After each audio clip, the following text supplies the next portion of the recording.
right, great. Thank you, everybody, for having us today. I'm really excited to be here to moderate this panel.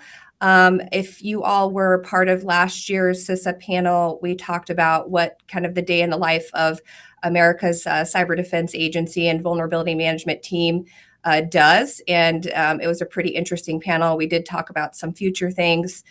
This year, we have a lot to celebrate. We've got the 25-year milestone, which I'm sure you all have been celebrating during the conference this week. And it just, it's an opportunity for us at CISA and as our community members here on the panel, MITRE being represented, our vendors with Ben representing there, and Bob as our Secure by Design kind of future vision thinker, to acknowledge and thank all of you for everything you've done to build up this program and enable essentially the global ecosystem to be able to identify, detect, mitigate vulnerabilities, and just thankful from my perspective of being a cyber defender previously in my career. Vulnerabilities. It's a foundational thing that we really have to understand to be able to defend against our adversaries. And so a huge thank you to all of you and all your contributions. We're going to talk about those contributions and where we're going in the future. But we do want to acknowledge the success we've made, even starting from the last year's VulnCon and kind of where we started with, focusing more on completeness and data quality. And that's largely going to be the heart of our conversation here today. But I really wanted to make sure that we did this in the traditional CISA way, where we include partners, include your feedback as part of the community. And that's really the big thing that we want to push as the narrative. And, kind of when you walk away from here, you feel that you have an ability to give us that feedback because we really want to hear it. Okay, so we're going to go ahead and get started with the first question. And we're going to go to the next slide. I'm going to kick it over to Alec, who, just kind of moving from that 25-year milestone, celebration.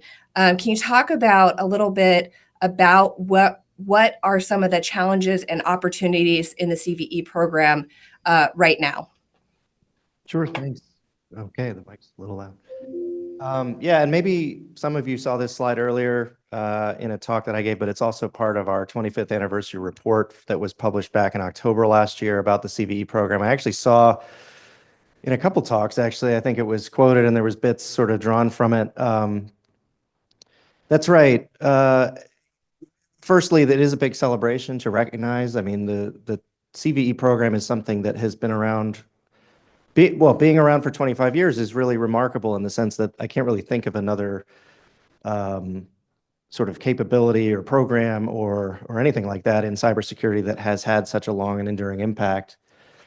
In recent years, I think it could be acknowledged fairly that we have been in a rapid growth phase of adoption and program coverage. And that has been seen in the form of an increasing number of CNAs to the community. That element of an increasing number of CNAs has also coincided with more visibility and more coverage of vulnerabilities in the ecosystem and a greater number of vulnerabilities that we are seeing, and we'll talk a little bit more about that. So when we think about some of the challenges and what we've been working on since last year's conference, from a simple perspective, it's sort of been a recognition of the growth of the CVE program will continue and federation will continue, but we're starting to think about things in a sense of a new sort of quality era. So going from sort of a growth era that will continue, and that's not ending, but thinking more, having a more considered approach about improving quality throughout the program. And that's actually been a topic that's been discussed by a lot of talks that I've really enjoyed. I've seen a few, not as many as I hope to see once they're available online as well, because quality has different elements to it. There's quality of individual records. And I really enjoyed Andrew Pollack's talk about how there can be greater quality from a perspective of requirements and for some of the data elements within the record. There's also quality when we think about processes in the CVE program and the CNA's working and having better automation abilities, right, to enable better quality throughout the program. So those are things that we've been thinking about as we look forward as well. It's important to say that we're thinking about ways that we can bring other CNAs into the program that are maybe underrepresented in terms of the ecosystem. So, medical devices, automotive, a lot of these domains perhaps that are less represented in the CNA community. I would say it's also extremely important that we continue to try and drive better engagement and coverage and collaboration with the open source community, which is a very different sort of kind of beast altogether, and we're making strides there. But there's definitely more to be done. So yeah, I think that's been the focus, and I will say that it's been very enjoyable for me to hear some of the conversations as well as the other talks about quality, because this has really been a theme. I think if we don't really have themes for VonCon yet, but like if we did, I feel like it would be something around that this year. So over. Thanks, Alec. Hey, Bob, did you want to chime in a little bit on, Alec brought up the point about, kind of targeted collaborations and partnerships for growth of visibility of parts of the ecosystem. In the Secure by Design effort, we've done a lot of targeted partnership engagements. And so I think, some of the things you've done personally to bring, those principles into play, if you could share a little bit about that. There has been a lot of progress in completeness overall, from your perspective. Yeah, and so I think maybe what would be helpful is to just run through some of the ways that I think about the whoops, why is it going backwards? The way I think a little bit about the conversations that we have here at VonCon, but also just kind of in the community in general. And so Peter Eller asked on Monday morning to tell us a little bit about community. And it turns out, I don't think he'd seen my slides, but I actually have been thinking about this, and I don't know if I'm thinking about this right. So I invite lots of conversation on this. But we, of course, at the center of all of this have the CVE database. And of course, we have the CNAs that populate it. And a lot of the conversations that I've had with folks kind of stop there. And I think that's necessary, but it may not be sufficient. And so, I wanted to bring into our conversations within CISA, and as we reach out to lots of other community members, we want to start talking more about things like the tools that people use. But I also said people, and so I want to figure out who are the actual customers. And so at the end of the day, there are a lot of folks, and I used to be one of these folks, who have to figure out how to deal with the realities of unsafe software. And so we have to figure out how to build teams, build processes. We have to figure out how to stack rank things, because it turns out you can't patch all the things. And so you have to actually have a methodology for doing so. And sometimes your methodology doesn't work quite right, so you have to adjust your methodology. Hopefully you didn't get popped too bad, but sometimes you do. So for me, being more customer-centric is really is where my head is going these days. And so there's the first order customers, where the tools that ingest the CVE records and try to provide some insights, but they're trying to provide insights to those downstream customers. So that upper right corner is really where I spent a lot of time thinking. And then, of course, we have the software publishers. They may be open source, they may be commercial. We've got other enrichers who contribute. We've got folks in the government who want to understand more about these kinds of things. We've got people like you. This is your little widget up here. So it's these external parties. Yeah, absolutely. I have to make sure I include people who do data analytics, and they provide insights, and you've got a lot of this on your website. And people like Jay Jacobs also produce a lot of information that's, I think, very helpful for shaping our work. And of course, the bug finders. And really, the CVE program, the CVE database, is really critical, because again, as one of the co-leads of our Secure by Design initiative, I spend a lot of time trying to figure out how are we going to reduce the risk of running software. And part of that can be by being smarter about the tools that we use and smarter about the processes that organizations set up. But that's only going to get us so far. And if that was going to solve the problem, it would have solved it at least in part by now, but that's not the way that we see the trends going. And so the other dial that we have is the dial that allows us to start talking more about recurring classes of defect. So I'm gonna ask a question. See if I can get some people to raise their hands. All right.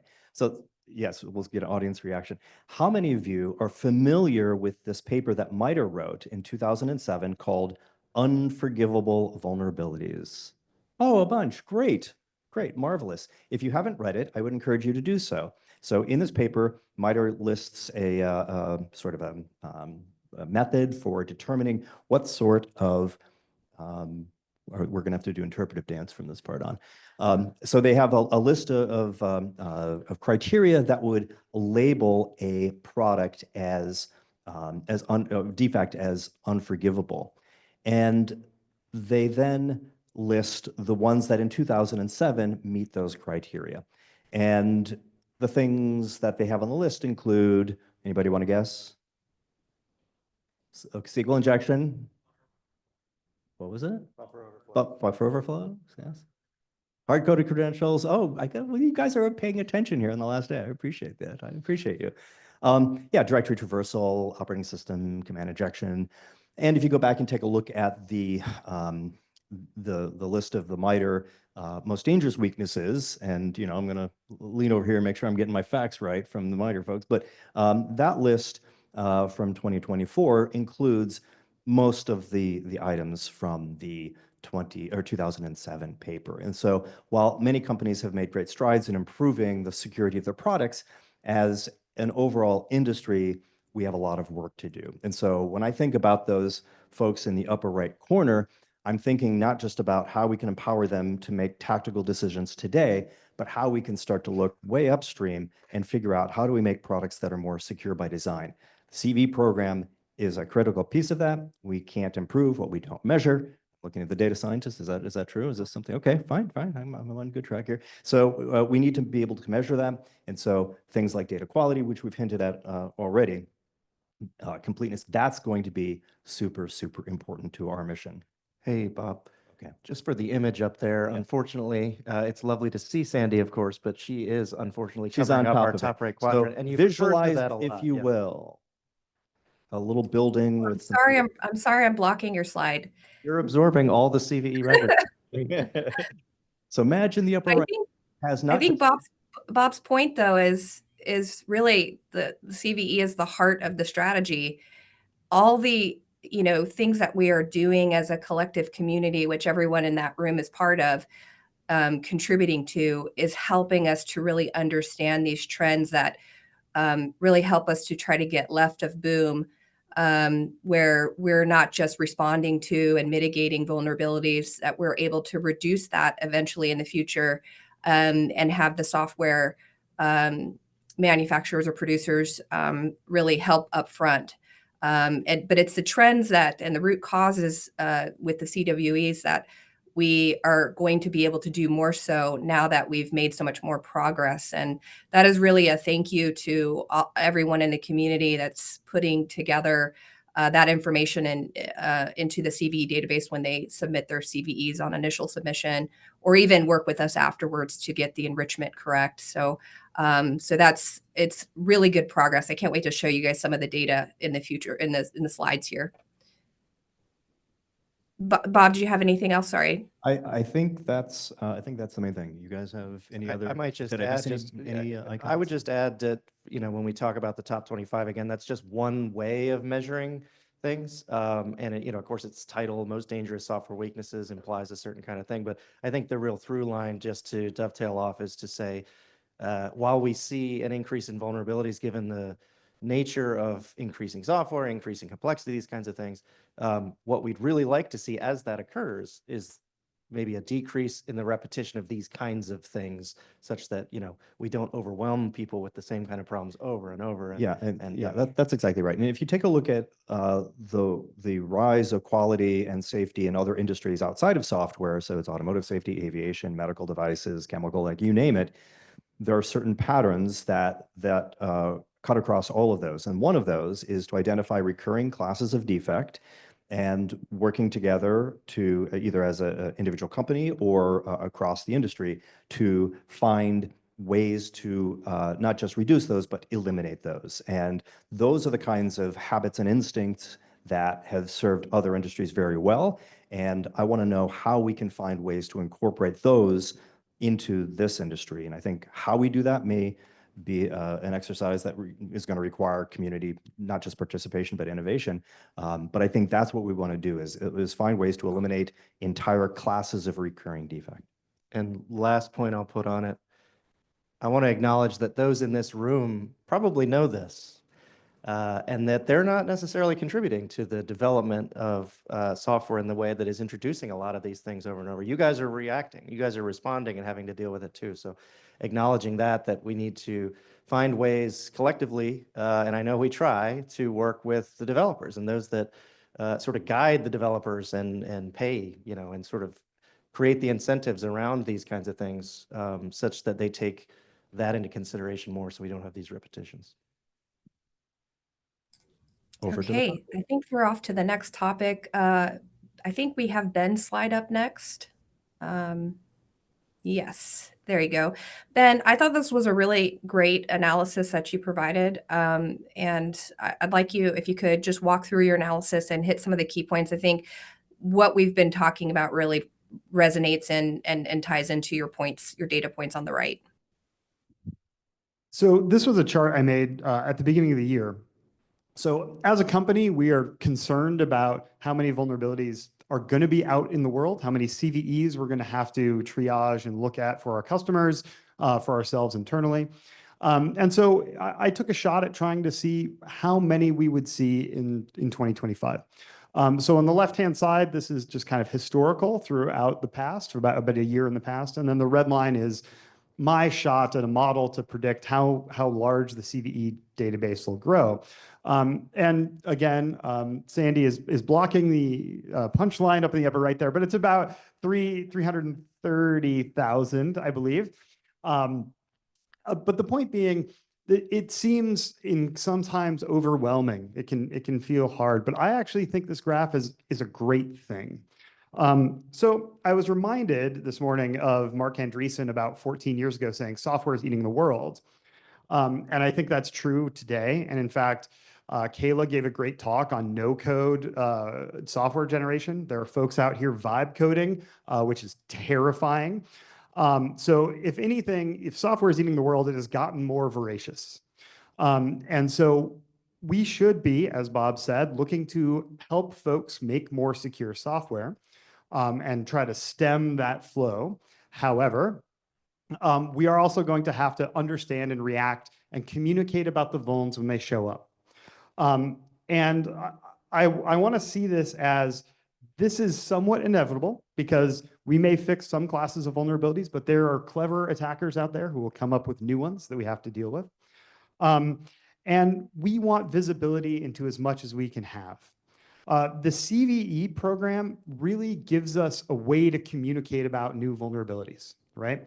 So on Bob's diagram, when we have a researcher find a new vulnerability in automatic tank gauges, as my colleague Pedro Lambolino did, we need to be able to communicate with the vendor and say, hey, we found this.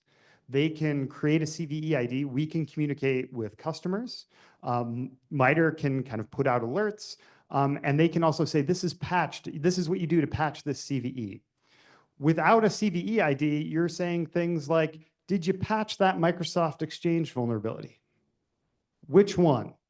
Oh, the recent one with the high CVSS score. There's 34 of those in the latest version of Exchange.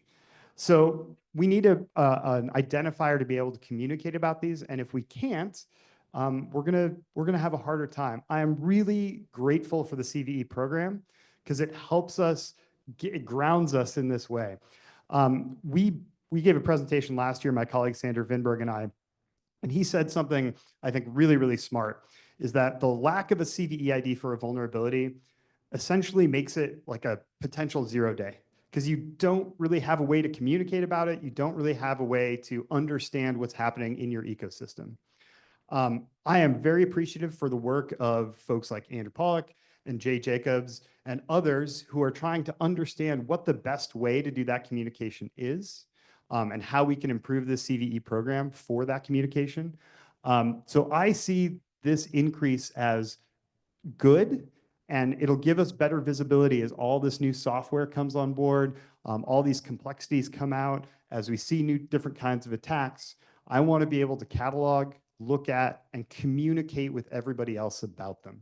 And without that communication, we're going to be held in the dark, and that's not a good thing. That doesn't make us more secure. Hey, did it help that I turned my video off? It did. It did. All right, look at that. Right there. Okay, thank you for walking through that, Ben. I know Alec had some points he wanted to hit on this slide, and potentially even Bob.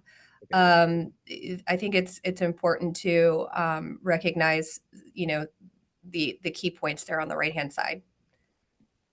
Yeah, I think you want me to go first, Bob? Let me just do a quick little thing here. So you mentioned Mark Andreessen. So I used to work at Netscape. That's how old I am. And I see people in the back Googling. And so what is Netscape? So back in the day, there was this thing where I guess it was some French researchers had over holiday break, they had grabbed a bunch of machines and they broke a 40-bit SSL connection. And there was a lot of news, and like, oh my God, they broke 40-bit SSL. And our reaction was, yeah, it's right on schedule. This is how we expect this to go. And so we're glad that our math has been correct. This is how Moore's law applies to cracking RSA. So that was a good piece of news. And so when I look at this, I also say, yeah, it looks like we're right on track. We're increasing visibility. We're getting more insights into the software that is eating the world.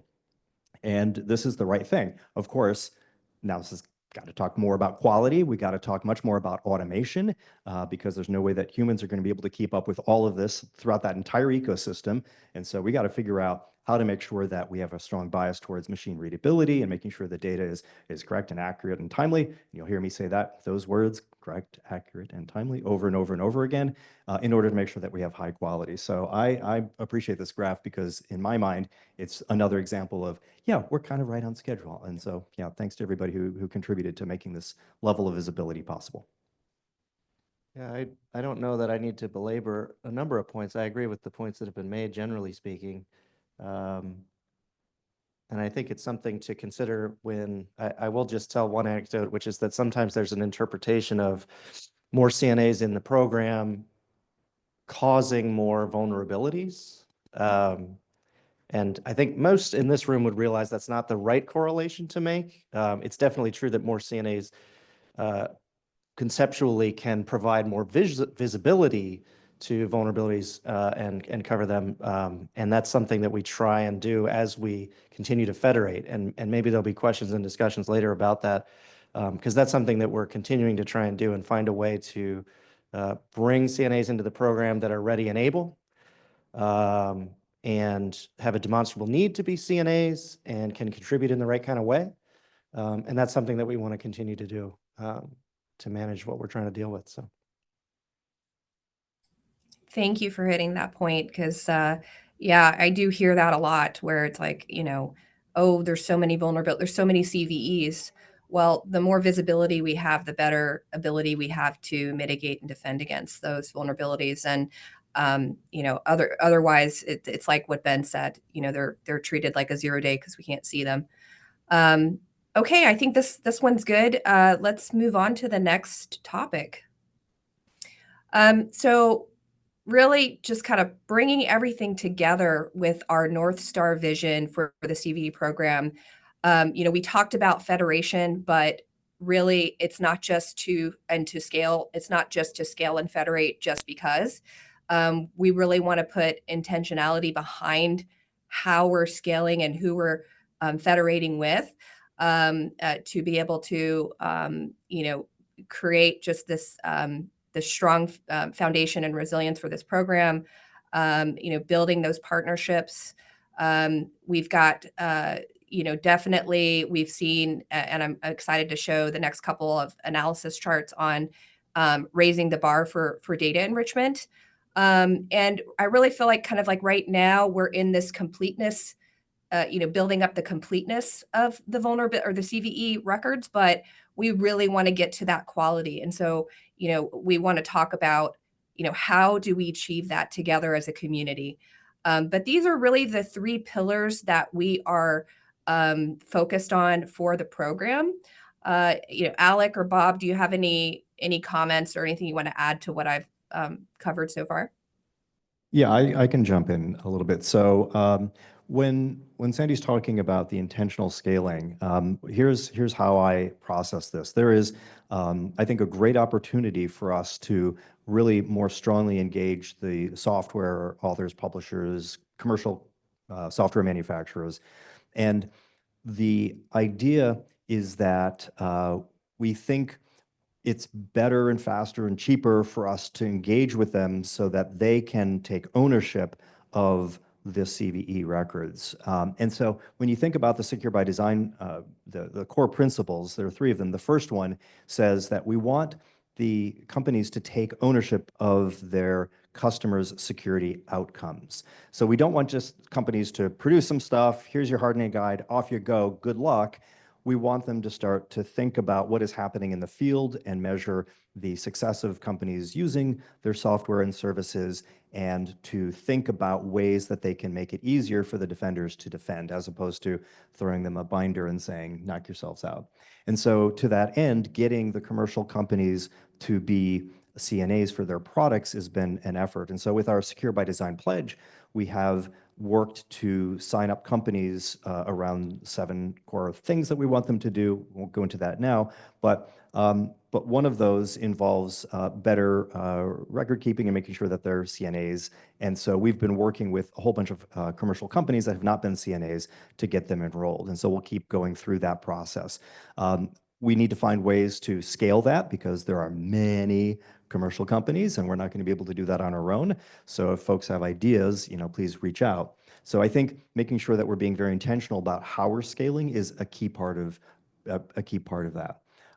With regard to enrichment, so I think of enrichment maybe a little bit differently than some folks, and I don't know if it's better or not. It's just this is how my brain works. So when I think about enrichment, I think about taking something that's already in a good place and adding something to it that the CNA may not have had the position to contribute.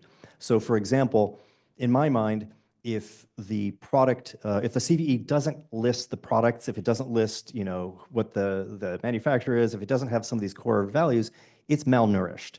And so I think I don't want to call adding those things enrichment. I mean, that just kind of should be there from the beginning. Things like, is this particular CVE being actively exploited?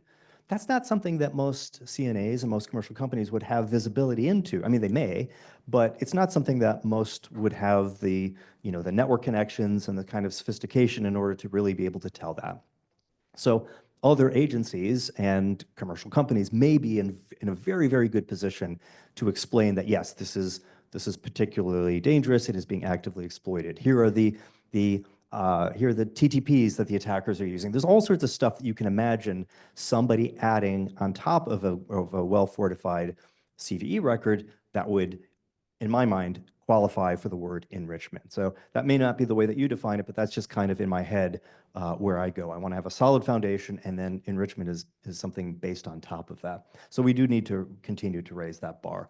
And then quality, again, I think about quality as being a function of those three things, CVE records being complete. And complete can be a few things. Complete can be that you filled out enough fields that the defenders have a chance to use their tools to actually do something to reduce their risk. But it can also be making sure that all of the vulnerabilities are presented. And so not every CNA publishes all of the CVE records for defects that they find. If a software company finds one that they discovered in-house, sometimes they don't do that. I do think that when a customer is potentially at risk, it behooves them to actually publish a CVE record, even if they think that they have no evidence that it has been exploited. I think it just is important to have the entire picture so that defenders can go through whatever they need to do in order to satisfy themselves that they haven't been a victim of those kinds of things. So complete can be a few things. And then accurate, that can also mean a few things. I think of accuracy as providing the right kind of information and hopefully not needing to change it too often, but if it, piece of information comes along, correcting it so it becomes now accurate again is going to be key. And I think about things like the CWE. Obviously, I think a lot about the CWE. So secure by design doesn't happen if we don't start to get to root causes and taking a look at those recurring classes of defect. So the CWE is a very, very important thing to my way of thinking. And we may talk about this a bit. I sort of defer to the actual expert over there. But, there are places where, and I've talked to companies who say, yeah, we'll provide the coarsest grained CWE possible. And I thank them for producing a CWE. Like, I think that's helpful. But I think as an industry, we need to understand the fine grain problems that we're seeing companies and open source projects running into so that we can ask ourselves, how do we collectively come together to eliminate this particular class? And so accuracy can also mean the level of precision for some of these pieces of information. And timeliness is just kind of what it says. Did the company, the CNA, produce the CVE record as soon as they could, as soon as it was reasonable, or did they delay it? I talked to one company who had inadvertently not published a CVE record for an extended period of time. And so when I talked to them, it turns out they had some disconnects between some of their run books, between a couple of different teams. And when we brought this to their attention, they went back and clarified in each of the run books what the handoff is within their organization to make sure that that doesn't happen again. And this goes back to one of my other experiences, which is I am so impressed with all of the CNAs that I talk to. When I say, here's this little hiccup, they go and they take action. And so sometimes I hear this fear of talking to CNAs and saying, can you please raise the bar a little bit? My personal experience is that when I talk to them, they step up. And so I think that is a testament to the foundation that you've all been laying over the last 25 years. I'm sort of new to this, but it is an incredible testament. And I would encourage all of you to think a lot more about how we can work together to raise that level of quality. And yeah, and I want to say from a CISA perspective, the raising the data enrichment bar, we're taking that very seriously too with full enrichment. I think you've heard some of the talks there this week. How we've been intentionally putting the SSVC, what our SSVC scoring is, into the CVE records. We're really promoting that decision tree framework. Talking to other partners in the community, trying to get the word out about how folks can implement that in their own organizations by leveraging our initial analysis with SSVC. Of course, Kev, we're continuing on with that.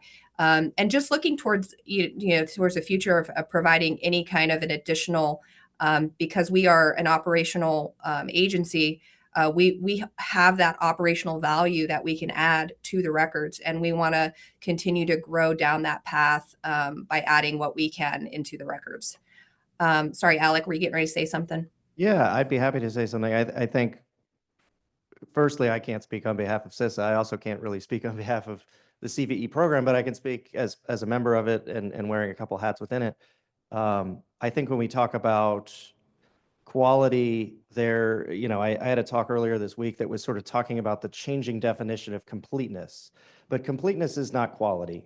And that's an important thing to recognize. There's steps to move forward on all of these things. But completeness is a sense, and I'll echo maybe a point Bob made, which is that providing information within the CVE record is really best done by those who can do it best. And many ways, a lot of those data elements are best provided by the CNA. So when we think about a new kind of completeness, this is an inherent sort of short version thesis of some of the data that I was presenting, is that we're seeing, partly because of the demand, I think, from downstream, that more CNAs are now providing some of this data that was not necessarily required and may, it's not necessarily something fulfilling a requirement, but sort of understanding that there is a value in providing CWE information, providing CVSS information, and other kinds of data information, let's say vulnerability metadata, and really the CNA being best positioned to provide a number of that those data elements. And to Sandy's point and Bob's point earlier, sometimes there's other data elements that are best provided by others.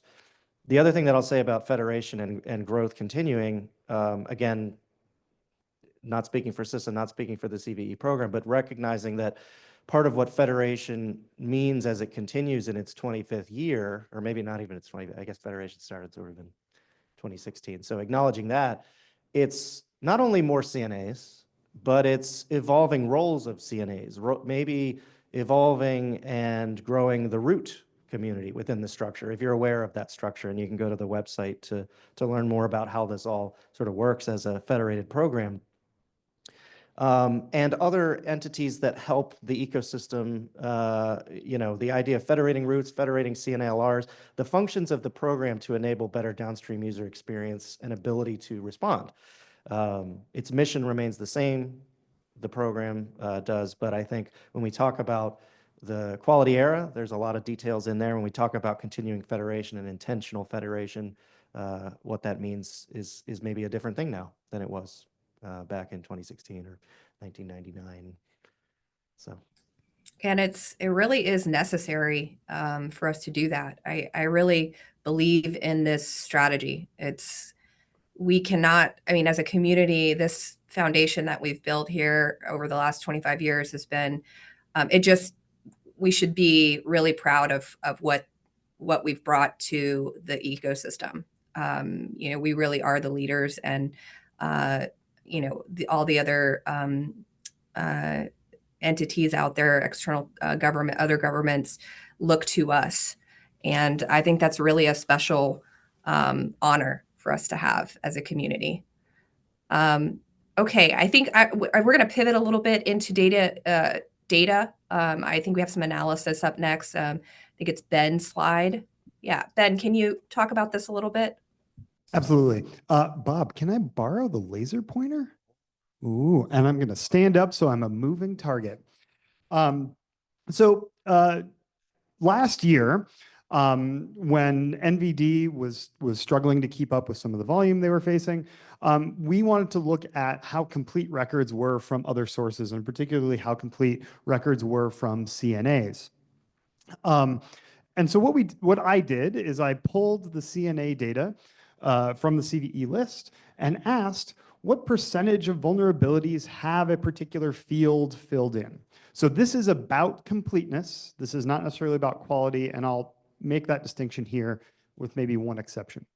I'm sure this has been stated several times while we've been here, but there are only really 3 required fields in the CVE schema: the description, references, and an array of affected, which tells us a little about the product, vendor, versions, or whatever.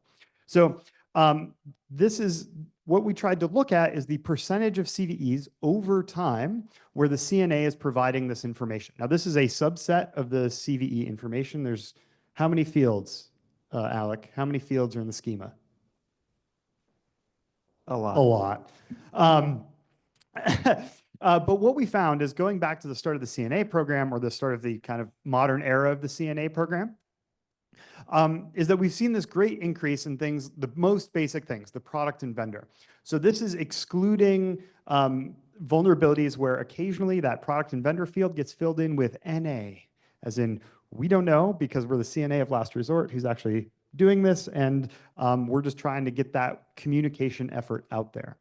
But the good news is, recently, as of this year, 90% of CVEs have that information in them.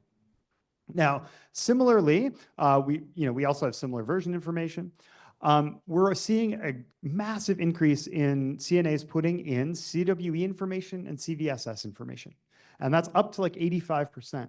So we are seeing CNAs move towards this completeness, and it is really positive, because when I, as a vendor, am trying to communicate with customers about what a CVE is, if I can get this information directly from the CNA, who is usually the vendor, that is an authoritative source that I can be sure of and help communicate those things. There's this gray line, which I apologize for being so light, and it has gone down. This is other problem types. And I actually see this decline in completeness of that field, excuse me, as a positive, because this is a proxy for CWE, and it is less structured, we'll say. And so I'm glad to see CNAs kind of stopping this and moving towards something that is more universally accepted. I'm going to say one more thing. This is not about quality. This is not to say that the CVSS scores are version 1, 2, or version 2, 3, or 4. It's not to say that they are an accurate reflection of what the CVE should be. It may be higher, it may be lower. I'll also say that, versions are difficult and they come in many formats, and everybody has their own release schedule and release tagging. And so what version the CVE affects is also a very difficult thing to unify. So I'm not saying there's quality there. As mentioned, CWE is not just a list of weaknesses, it is a full-on hierarchy of views. And there are ones that are intended to be used for individual CVEs, and that's not always the case here.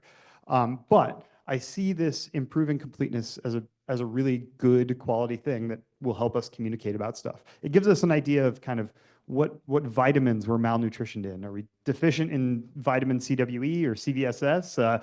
And the great thing is we're addressing CVE hunger. I love that analogy. Thank you, Ben.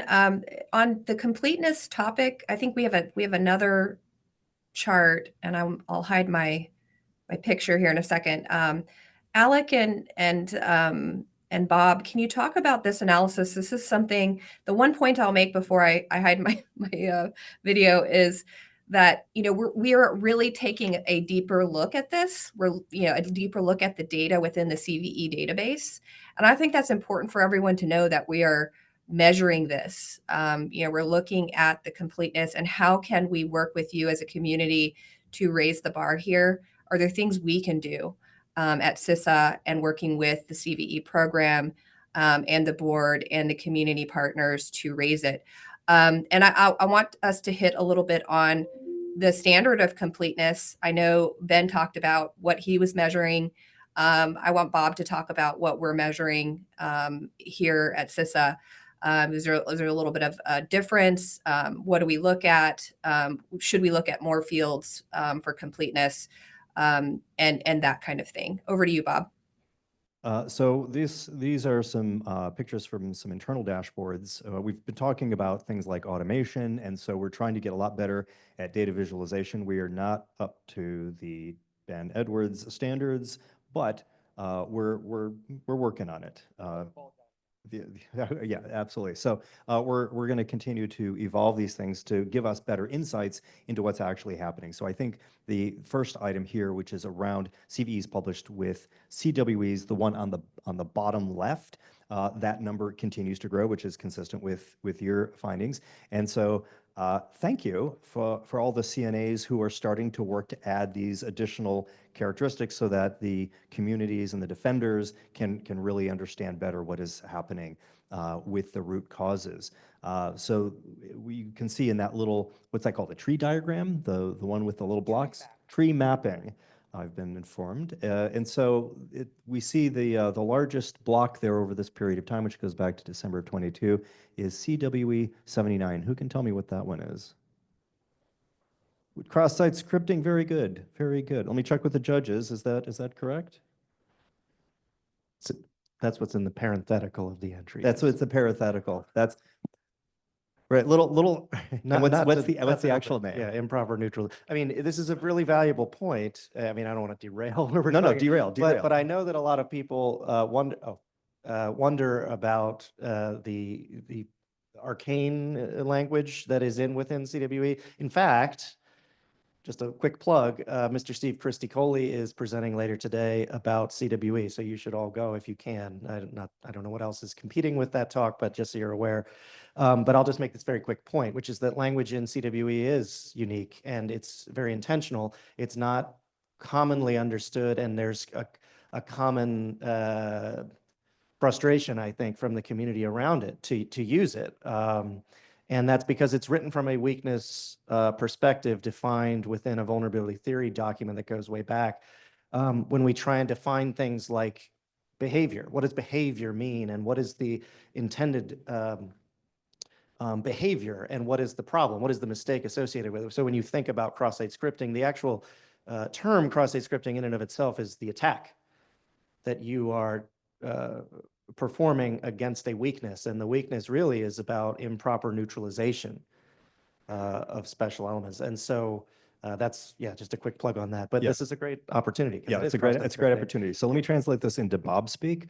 So there are 4 V's, 4 words that start with the letter V that we think a lot about. So the first is, as we think about how things play out in the news, what we find is that the news often celebrates the villains and the things that the villains did well to overcome the controls and to create havoc. And then we turn around and we shame the victims for not having patched fast enough, for not having intuited all of the things that a hardening guide would tell you you have to do. And what we're missing is the third word that starts with the letter V, which are the vendors who create the software that makes many of these attacks not just possible, but inevitable.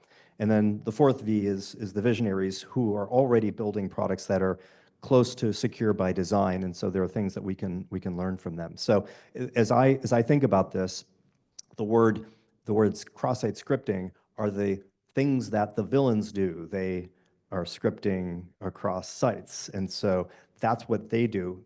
It's the attacker-centric one.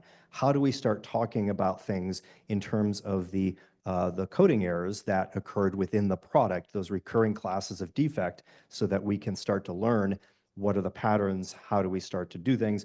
Education is not going to solve all the problems. Sometimes frameworks are the way that you do it. You don't actually just go yell at the developers. That's just not a strategy. So anyway, so we have CW 79. So that's one of those unforgivable vulnerabilities that was in that 2007 paper. Over to the right, we've got let's see, these are the CWEs totals. Boy, this is really small. Let me come over here. Yeah, so this is just the average between those that do and do not. And so it's just another representation of the same kind of thing showing progress. Alec, what other things did you want to add? Or Yeah, Sandy? sure. So yeah, just in short, I think Sandy made the point earlier that we are looking at these things closer. I think this is true for sort of the landscape perspective, which this is providing, right? You can, from the landscape perspective, recognize, certain trends around, the data and how you might want to respond. And this is sort of one of the underlying theses of root cause mapping's value, is that you are able to see these kinds of things and maybe respond in the right kind of way of understanding around priorities and sort of policies internally and funding and all these kinds of things, this important feedback loop within your software development lifecycle or your hardware design processes. And as I say, maybe I should be a little bit more clear, in addition to this sort of broader landscape approach, this applies at the individual organizational level. And so these are things that are really valuable, and looking at this data closer is a good thing. Just looking at the trend, and we say, well, the CVE program initiative, the enrichment initiative, and some of these things that I talked about earlier, and some other folks have talked about with respect to the enrichment recognition list and these kinds of things. We say, well, look, there's people providing CWEs even before that started, and that's true. And part of that is because of the capability within the ecosystem for CVE record generating clients. Many in this room might be familiar with Vulnogram, and when the CVE record created or transitioned sort of into a more structured model where these things were able to be provided, people started doing it, right? And I think that's one of the key points my co-presenter Chris Madden made, which I thought was so poignant earlier this week, is that when you make things easier for people, they will do it, right? The best is not to try and just educate and browbeat and say, do this thing. It's making it easier for them to do it. And so that's one example of that. And when we think about the challenge of root cause mapping, there's also ways that we can start to leverage new technology advancements to try and help people do that, in addition to learning how to do it. Helping them learn how to do it easier is really the goal. So that's all I'll add. Yeah, this was really a testament to all of the folks in the room that are contributing, where we saw that trend line go up so high. It's continuing to raise. The trend line is going up as we're making progress with you all contributing.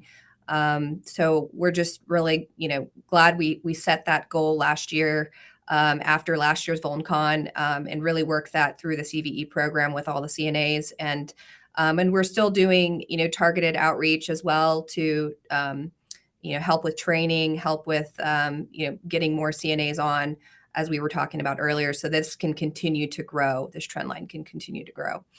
I think we kind of hit it on completeness. We've got like eight or 9 minutes left. We really wanted to end on improving quality, thoughts on improving quality. I think the last slide is really just getting to our talking points, and then getting the audience's feedback on quality. So Alec and Bob, Ben, before we move off of that last point and we go into quality, I wanted to get Ben's input on the North Star. You're a partner of ours, part of the CVE community. From your perspective, is this going in the right direction? Would you give us any input from your perspective from the vendor community? Right. So I think, as I said during the first question you asked, the ability to communicate is the first thing. So we have that completeness, and that's what we want. And from the vendor community, that's super important to us. And so as we see more software out there, we need that communication ability. That is the first step. The completeness is being able to look at these things, ingest it in a reasonable way, have that be consistent as well as complete. And again, communicate. It allows us to communicate more information. And then if we can trust that information throughout the quality, those three things are really great. Also, what Bob's efforts with Secure by Design are going to help everybody. It helps everybody. I mean, I'm going to say our customers, but everybody have more secure software. And we're going to have this Red Queen where we're going to fix cross-site scripting. We can do it. We can fix buffer overflows. Everybody just has to write everything in Rust from now on. But there's going to be new attacks. We worked on a CWE for AI systems, right? And we have new technologies that come out that are going to have clever attacks against them.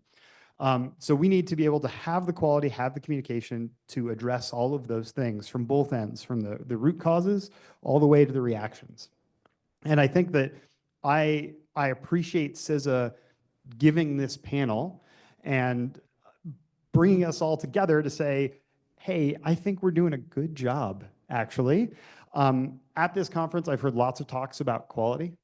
I've heard lots of talks about kind of issues of putting things together, lots of talks about leveraging the data that we have. And honestly, I am grateful that it's there, right? So I am grateful for all the free resources that we have that we can leverage for this data. I am grateful for this community who can bring these ideas together, who can point out flaws and work towards solutions, and do that in a constructive, community-driven way. And so as CISA's North Star is guiding this, I think they are right on track to kind of the zeitgeist of the conference, right? Everybody's talking about quality. Everybody's talking about being able to action better on vulnerability data. And that's exactly where CISA's going.